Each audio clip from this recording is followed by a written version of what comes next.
How's it going, everybody? Welcome to this special bonus episode of Across the Bifrost. This is our Thor and Spider-Man No Way Home kind of combo movie review type of episode. Before we jump into the review of No Way Home, which my wife and I are going to go see in a little bit later today. Super excited for that and all of the craziness that is going to entail.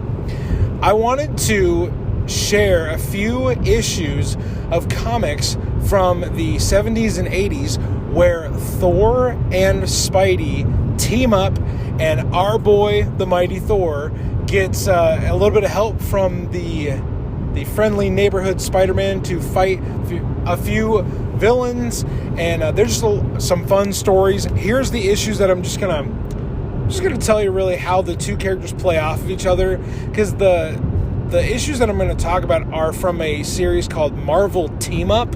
Marvel Team Up was especially designed to put two heroes or two fan favorite characters together to go on an adventure. It's most often it's a one-shot kind of experience. They fight a villain, they defeat them, and they move on. That's really what the issues, that's kind of the stakes of the issues, that they're really self-contained, fun stories. And in the original run of Marvel Team Up, Spidey and Thor teamed up. According to my count, they teamed up 4 different times in the 100-plus issue run of this comic. So here are the numbers if you want to go and read some Spidey and Thor issues where they fight crime and general villainy together. The issue numbers are number 7, number 70, number 115, and number 148. So those are the issues that I read in preparation for Spider-Man No Way Home. There are the issues that I went to and was like, man, I just really want to see, a very like Shakespearean kind of, hither thou and, hence and nay and all those really old words. I wanted to see that version of Thor go and have an adventure with the quippy, web-slinging Peter Parker Spider-Man. It was... They're a lot of fun playing off of each other, and we really don't get to see any of that in the MCU. I don't really remember any time that they've directly interacted. I tried to think through Infinity War and Endgame, and I could not think of a time that they have been on camera together, but I can't, that has to happen at some point. That just, the way Thor, Chris Hemsworth's Thor carries himself, and the oddity that Tom Holland is, come on, that's got to happen at some point. That would just be so cool. In these issues, however, the two play off of each other so well. Thor spends much of these issues at the beginning of the conflicts with the villains of the issues. He keeps calling Peter Parker a youth. He's like, oh, stand aside, youth. Let a god of thunder, dispatch this villain. And it's very much like that. And Peter's like, gee golly, he really is like the Prince of Asgard. And it's really fun to watch Thor's very thespian seriousness play off of Peter's just kind of general childishness. It's really fun. These issues do feature a few villains that are, I'm not going to say they're overly memorable. In the first issue, they face a troll, and they go on kind of a across Asgard adventure. The second one was actually my favorite of the 4, the Team Up number 70. They fight a old, I believe, X-Men villain called the Living Monolith. It's basically them fighting a giant statue monster, and it's all over New York Harbor. They fight on the Statue of Liberty. It's really fun.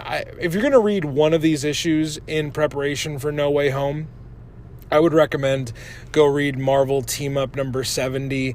You also get a little bit of an appearance from the X-Men Havoc in that. He plays a pivotal role in the conclusion of the story. But those two are just so much fun to read.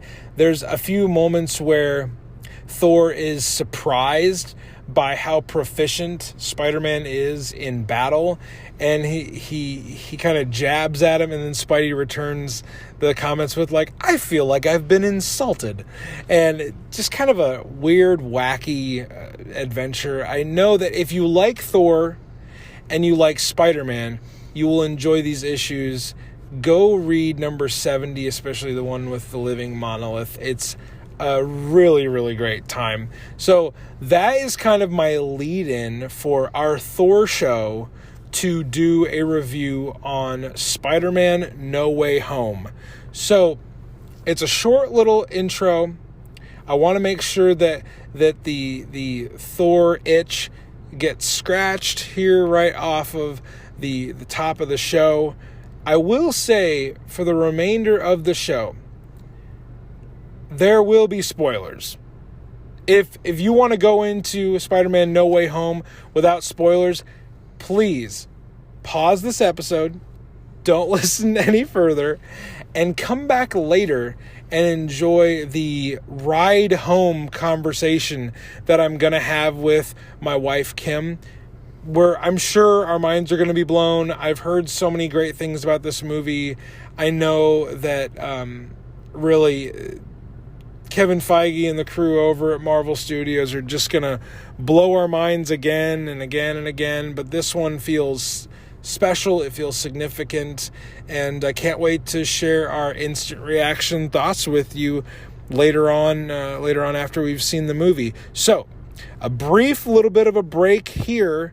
And then on the other side, I will have seen the movie.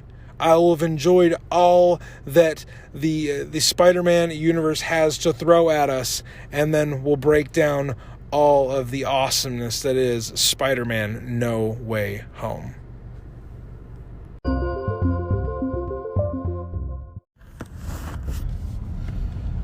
Well, just came out of Spider-Man No Way Home with my beautiful best friend wife, Kim. Hi, guys. So, really, honestly, we're just going to give you our instant reaction to the greatest Spider-Man movie ever. Easily the greatest Spider-Man movie ever. It was, wow. It was so many things. It was my Apple Watch would like us to go see Spider-Man No Way Home. Siri is all in on No Way Home.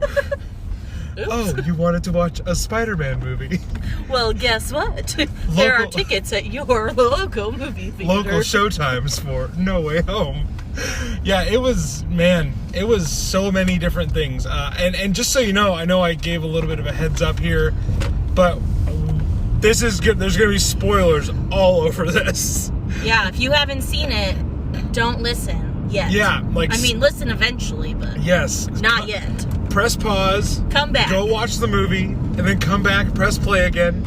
And after I did our team up theme with Thor, the beginning of this episode, really we leave Thor way behind because there's really not a shred of Thor in Thor's world in this movie, but there is a ton of Spider-Man. Like all over. Spider-Men. Or Spider-Man. Spider-Mans. I think it's Spider-Mans. Spider-Mans, everybody goes home. So, yeah, let's start with a few things. There are a lot of cameos and appearances and things that have been teased, and then the actors said, like, no, I didn't even know they were making another Spider-Man movie. Okay. And then it's like, aha, they're in the movie. Like, you did know. So, okay, big one off the top. Tobey Maguire and Andrew Garfield show up as the two other versions of Peter Parker. Yes. The theater didn't even react to that because it was so like, well, yeah, of course. We knew that was happening. They have to be in this movie, right? They reacted to Andrew Garfield because he was first, and then it was like, oh, Tobey Maguire's going to be there too, and he walked in and everyone was like, yeah, I saw that coming. So we get the 2000 Sam Raimi movie version of Peter Parker, played by Tobey Maguire. But from now, so he's old. So he's older. Sorry, Tobey Maguire, you're not old, but older. You're young at heart. You're well, and I thought that was actually kind of a cool part of the movie, is that it's Peter Parker at 3 different stages. Exactly. Yeah. So, let's just dig into a little bit of the 3 different versions of Peter Parker all converging, because like the basic premise of the movie is Peter Parker is, his identity is out there, and he goes to Doctor Strange to be like, hey, it'd be awesome if the world didn't know I was Spider-Man. But then he messes up the spell. But Peter does. Yes, and we've seen that from the trailers. Like he tampers with the spell by adding different layers to it, and we find out that he added so many different layers to the spell that Doctor Strange had to contain the spell so that it didn't get fully out of control and start tearing reality apart. Right. And what happens is that different people from all these different universes from all throughout the multiverse that know Peter Parker. That's the caveat. They know Peter Parker, but they know different Peter Parkers. Yes. So, we get the Sam Raimi Spider-Man universe, and we get the Amazing Spider-Man universe coming over. Yep. The MCU Spider-Man universe obviously is where all this is happening. Yep. And they all converge into Tom Holland, Peter Parker's story.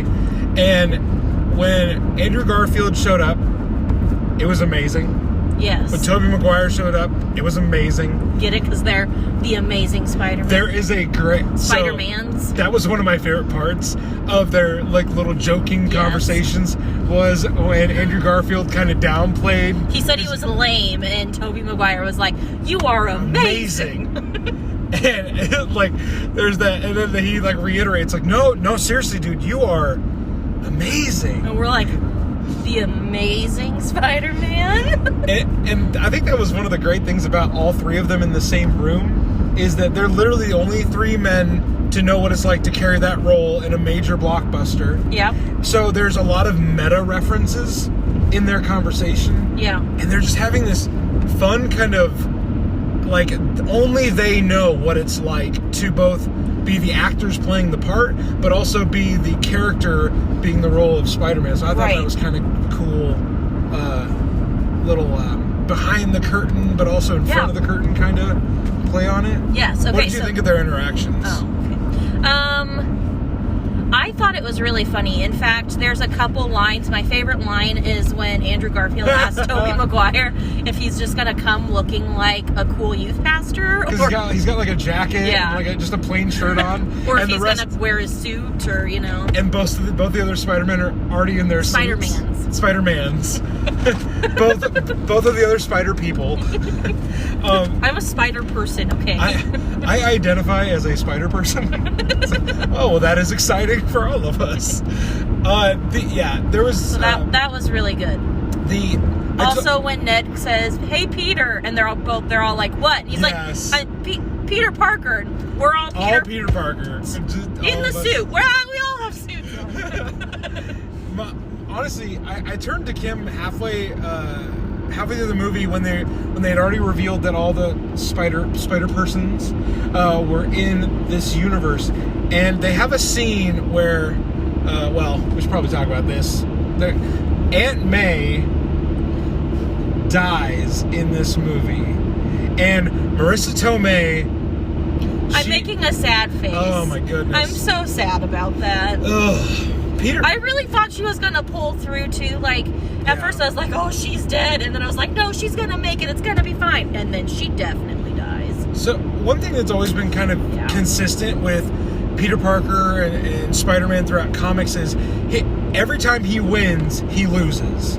So if Peter wins, Spider-Man loses, and if Spider-Man wins, Peter loses. Yeah, it's a lot So in this case, Peter is fighting the Green Goblin, and he's fighting the other members of the bad guys that have come over from the other universes, and the Green Goblin kills Aunt May, and it's a severe downer moment, and it's acted very well by Marissa Tomei and Tom Holland. Yeah. Really, I had this thought during the movie. Tom Holland is my favorite actor when it comes to reacting to someone dying. Yeah. It's true, though. Like, he plays it so innocently. Yeah. And he's a kid. Yeah, and because he's so scared. Yeah. And, that was just terrible. When it was like, May, wake up. Why aren't you talking to me? Like, and May, look at me. Ah! May, look at me. Gosh, that was terrible. That was gut-wrenching. So I'm crying right now, you guys. Then right after that, all the spider persons, the spider gentlemen show up, and then they go. They're trying to cure the bad guys, who we haven't even mentioned yet. But the other Peter Parkers go to console Tom Holland's Peter Parker after Aunt May has died. Yeah. And my favorite emotional scene of the movie was when all three of them are talking about sacrifice. Who they've lost. Yeah. Who they've lost. Andrew Garfield's Peter Parker. Lost Gwen. There's a great redemptive moment in the movie where he saves MJ. Yep. And he starts crying. He starts crying because he lost Gwen the same way he almost lost this MJ. Yeah. So, yeah. Tobey Maguire talks about Uncle Ben dying. Yeah. Of course, Tom Holland's Peter Parker talks about Aunt May, who has just died, and that scene ends with all three of them converging onto one phrase that has stuck with all of them through all the different multiverses. With great responsibility, or with great power comes great responsibility, and that kind of bonds them together. And then they go on this mission to cure all the bad guys that have come into the multiverse. So Kim mentioned this, all the bad guys. Yeah, let's talk about it. The other cameos are mostly villains. We see Doc Ock. Awesome Alfred Molina. He was incredible. Oh my goodness. Yes. Alfred Molina is so Otto good. Octavius. Yeah. Like, I don't care what universe he's in. And I really like, too, he got a redemptive arc. He did. He really did. Like, I even thought he had, he kind of came to the good side in the middle of the movie, and then I thought at the end, that he had switched to the bad side when he was holding both the Spider-Men. But then he ends up flipping it, and he's helping them. That's so good. Yeah. So we see him, and then we see Green Goblin next. Which, Willem Dafoe. Thank God it was Willem Dafoe. At one point I turned to Ryan, and he's like, please let it be Willem Dafoe. And I said, just you wait, it's Dane DeHaan. I'll put it this way. If Dane DeHaan would have shown up, I would have watched the rest of the movie, but I would have leaned over and been like, friggin' Dane DeHaan, why the hell is he in this movie? But gosh, Willem Dafoe is so good. I feel like in this movie, so speaking of the Green Goblin, from the original Spider-Man movie, everyone knows kind of the costume was hokey, and it did not evoke the Green Goblin from comics at all. It was a low-rent Iron Man suit. Okay. They finally got Green Goblin's suit right, with the hood. Yeah. And it was bulky, but it was also very sleek almost. Yeah, and the ripped sweatshirt over top of it was very synonymous with how he would have looked in a comic book. I loved it, and Willem Dafoe as psychotic Norman Osborn. Yeah, it's so cannot good. be beat. Cannot be beat. It almost too. I don't know if it's something he does when he's talking when he's the Green Goblin, but it almost looks like his teeth get pointier. I just kept staring at his mouth going, what is he doing with his mouth that he looks really evil? Yeah. And insane. But I think that's really a testament to him as an actor. Yeah. He just, whatever he goes into, he just all the way immerses himself. And in Finding Nemo when he plays Gil, he was a fish. Oh my gosh. You felt Gil's torment at having his fin all ripped up. Oh my god. Welcome to Across the Bifrost, a Finding Nemo podcast. It's part true crime, part Pixar theory podcast. Pixar theories. Let's not get into that. All right, next, who do we see? Jamie Foxx as Electro. Yeah. But a new revamped Electro, not blue skin Electro. No, he was super cool. He was as close to probably as a comic book version of Electro we're going to get. He kind of looked like the 10,000 volt ghost. Oh my gosh. Which Doctor Strange says, let's Scooby-Doo this shit. Oh my gosh. I was the only person in the theater that, like, erupted at that joke.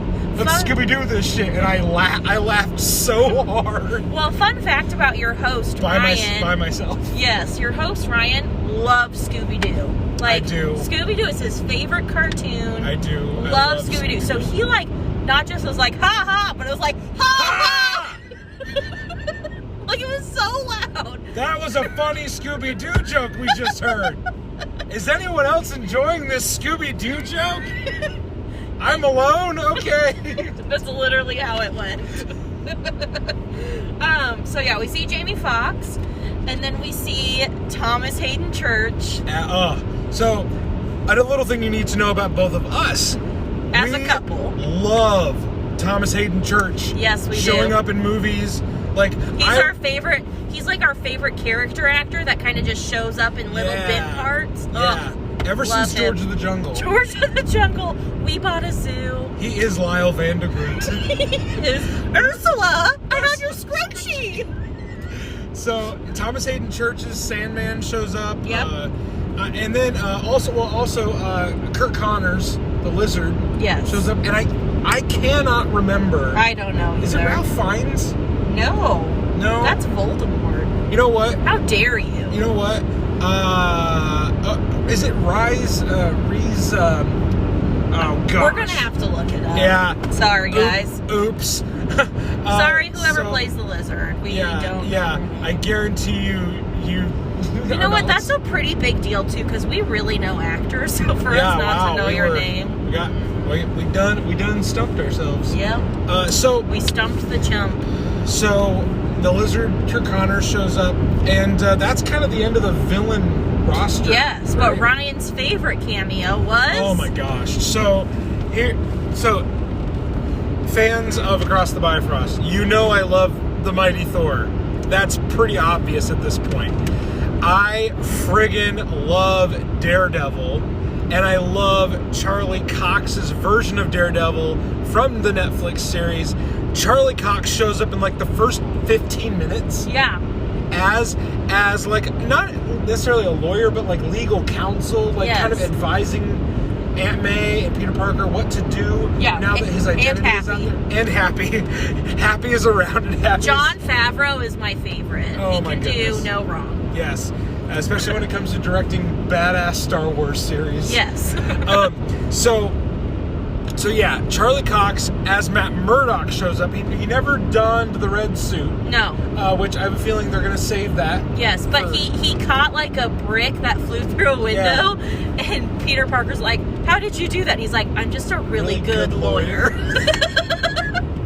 So that was pretty great. I mean, and what I loved about a lot of these cameos was there was no like slow build up to it, like, oh no, who's gonna show up? Who's Peter Parker's lawyer? I think it's this guy. I think it's this guy. It literally just happened. Yeah, they just snap right to a scene in an apartment, and Charlie Cox is there, and I friggin' like he like practically screamed like a little girl. Again, everyone else in the theater is silent. And man, does it really suck to live in the Midwest sometimes. I did sit next to the guy in the theater that, quote, knew the most, but was just reciting facts that you could have Googled like that minute. Yeah. Did you know the next movie is Multiverse of Madness? No, I didn't. I only heard that like 5 times at the end. Oh my land. So Charlie Cox is as Matt Murdock shows up. Yeah. Also, another favorite actor of Kim and I's, J.K. Simmons, who was at the end of Far From Home. Yeah. He shows up in a more prominent role as J. Jonah Jameson. Yeah. J.K. Simmons as J. Jonah Jameson may be the most accurate comic to movie, like, translation that has ever been done. He is J. Jonah Jameson. Question. Yes. So why is it there's 3 different Peter Parkers, but there's only one J. Jonah Jameson? There's only one J. Jonah Jameson. J.K. Simmons wins them all. I'm just going to throw this out there. J. Jonah Jameson is Mephisto confirmed. Oh my gosh, don't start all that. Yes! Ryan is still convinced Mephisto's going to show up in Multiverse of Madness. Because why not? Why not?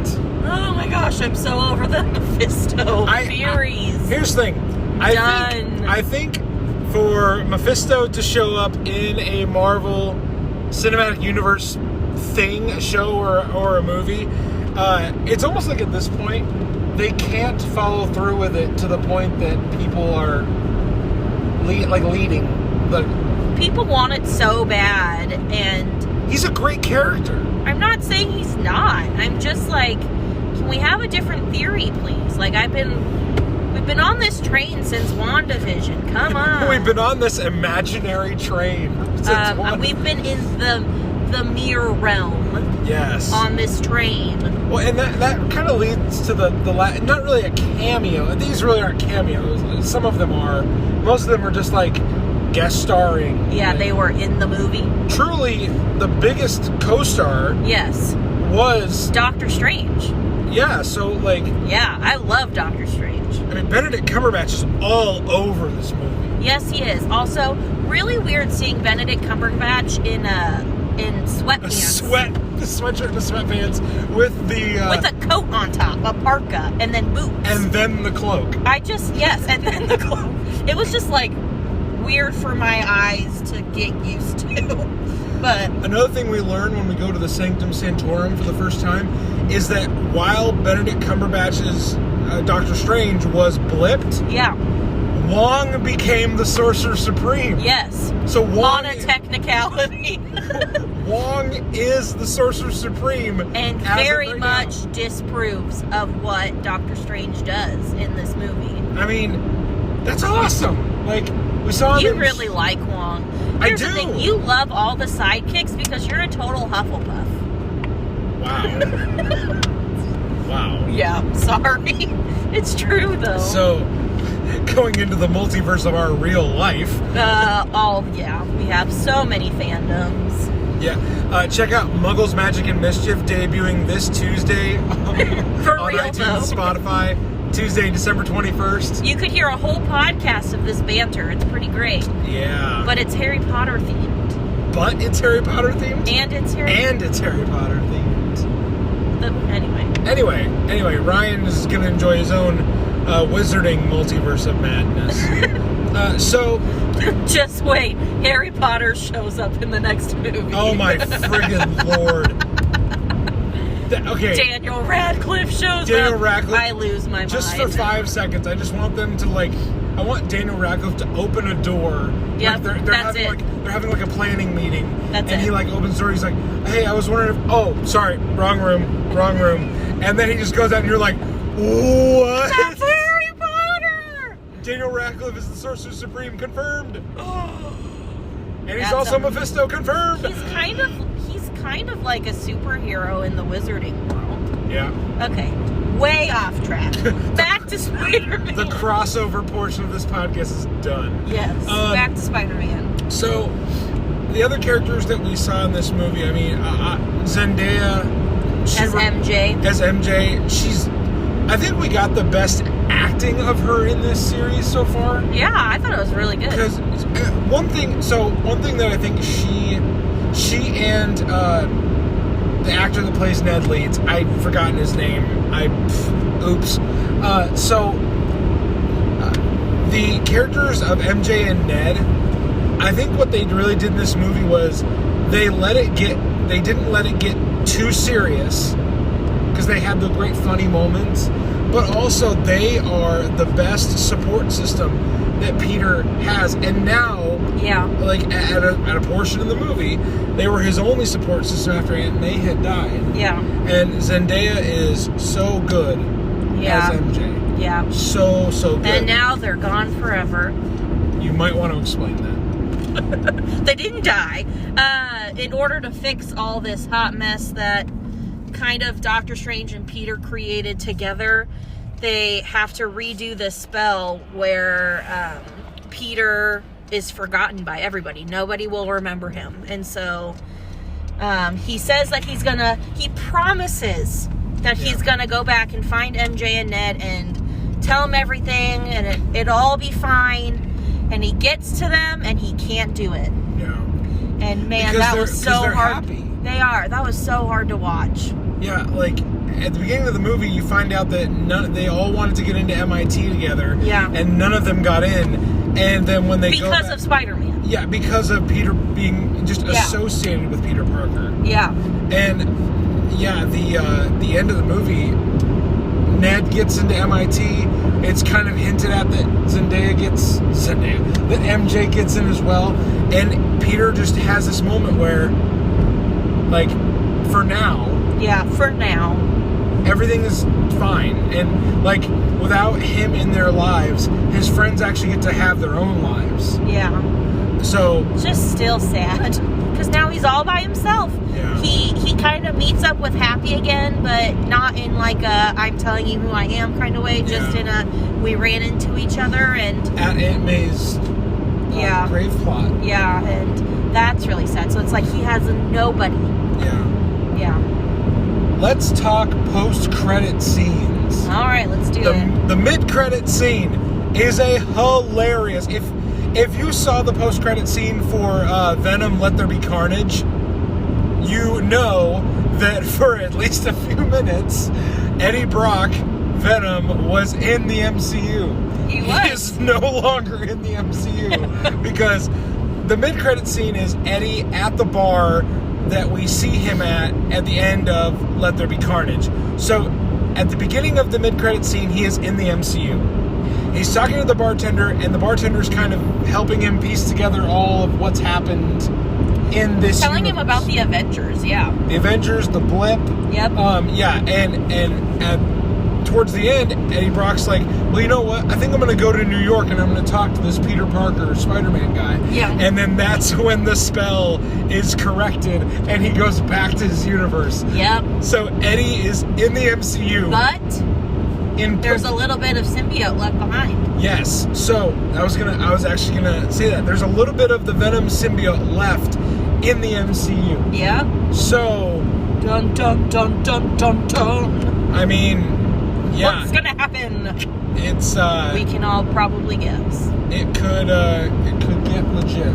Yeah.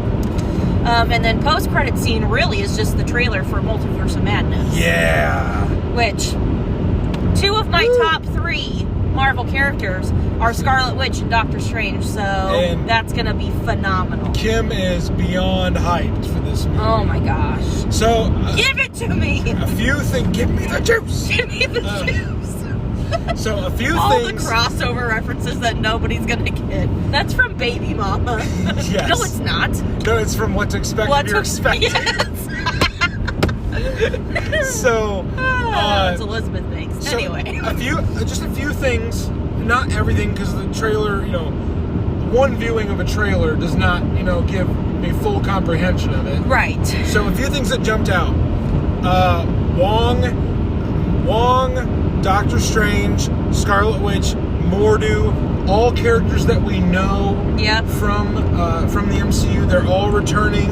You get to see a little bit of conversation between Steven and Wanda, which is great. They talk about Westview a little bit. Yep, and he's like, I don't care about that. I'm not here for that.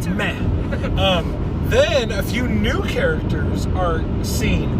We get to see the first glimpse, really the back of America Chavez, who is a newer character in Marvel Comics.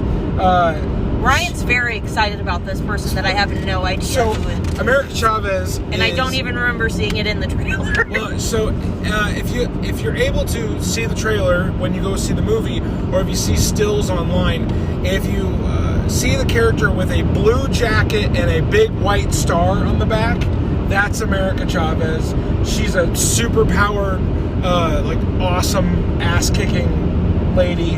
Like, she just, I don't know what they're, but here's the thing. She's a super-powered, ass-kicking lady. She is. All right. So, I think that I'm gonna hold on to my, guesses for her character. Okay. Because I have no idea what they will do with her in the MCU.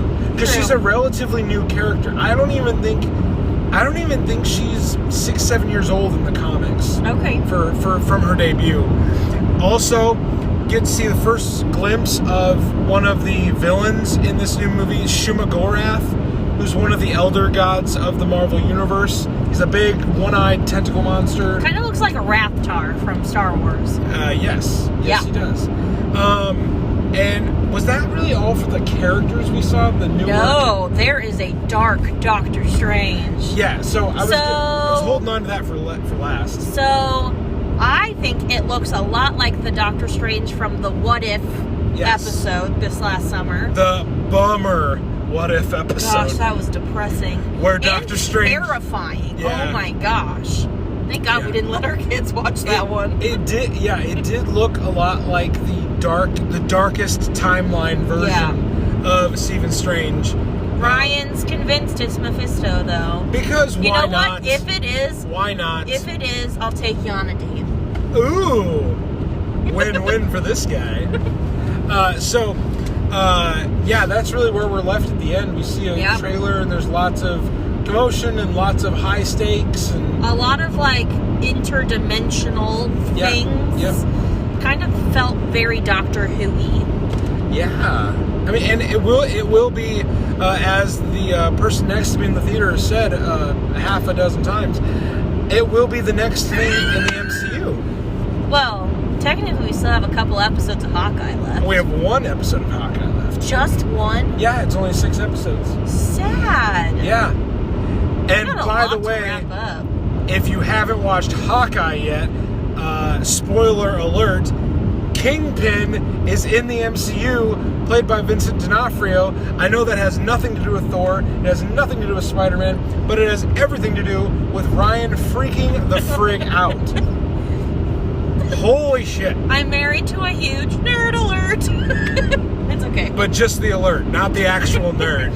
That kind of, do you have any other closing thoughts about No Way Home? I mean, it is the Spider-Man movie. It felt like a lot. I feel like I need to see it again. Spider-Man Endgame. Here's the thing, I didn't really feel like it was Endgame level, but I will say that it was very, very, very cool. Yeah. Seeing all the worlds collide, having all the villains come back, and they're like, "You're not Peter," and he's like, "I'm totally Peter, just not the Peter you know." And seeing all the Peters together was really cool. I'm very sad about Aunt May, and I'm very sad that Peter didn't go back and tell MJ and Ned, so that's kind of happy. So, I mean, this movie was great. I don't think there's any debating. No, it was good. And so, for those of you that are out there that are like comic book fans, and like you're gonna approach this movie and be like, well, actually, like you're gonna approach it like comic book guy from The Simpsons. Here's what I'll encourage you to do: don't do that. Go into this movie, and if you're listening to spoilers, you've probably already seen it. So here's what I'll advise you with.